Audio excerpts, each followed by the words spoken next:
pessoal, estarei falando sobre SCP-1057. Um inscrito meu me recomendou o SCP-1057, mas primeiro veja esse vídeo explicando a Fundação SCP, aí você vai saber a classe do SCP, mas sem mais enrolação, bora para o vídeo.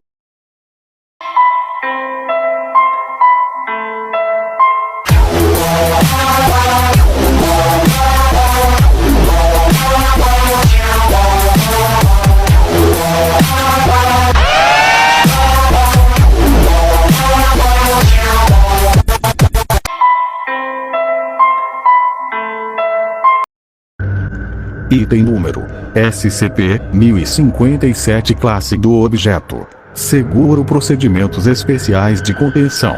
SCP-1057 é mantido em um tanque de contenção de vidro reforçado com 4 metros de altura, 15 metros de largura e 9 metros de profundidade, preenchido com água que foi tratada para replicar um ambiente oceânico temperado. Veja documento 1057-H-22 para especificações.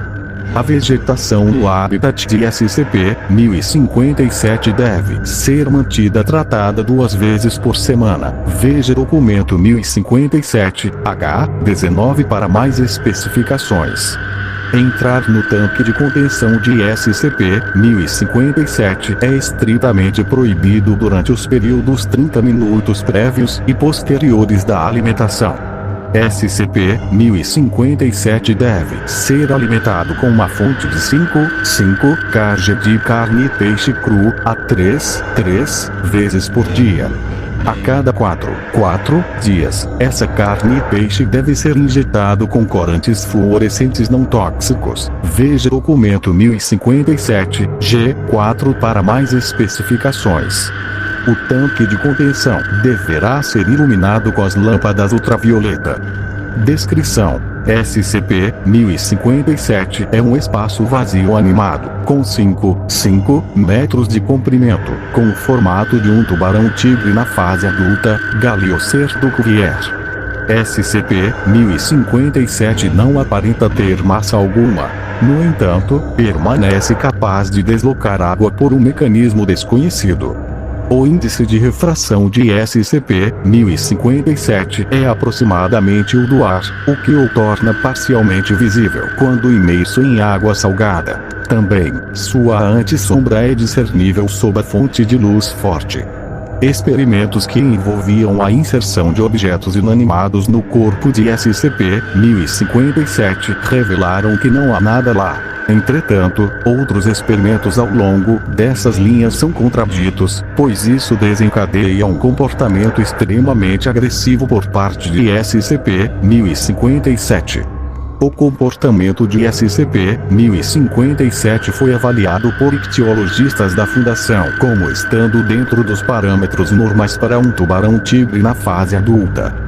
Qualquer alimento consumido por SCP-1057 irá desaparecer, com a exceção dos corantes fluorescentes não digeríveis, que são regularmente adicionados aos alimentos de SCP-1057 para facilitar o monitoramento do seu comportamento.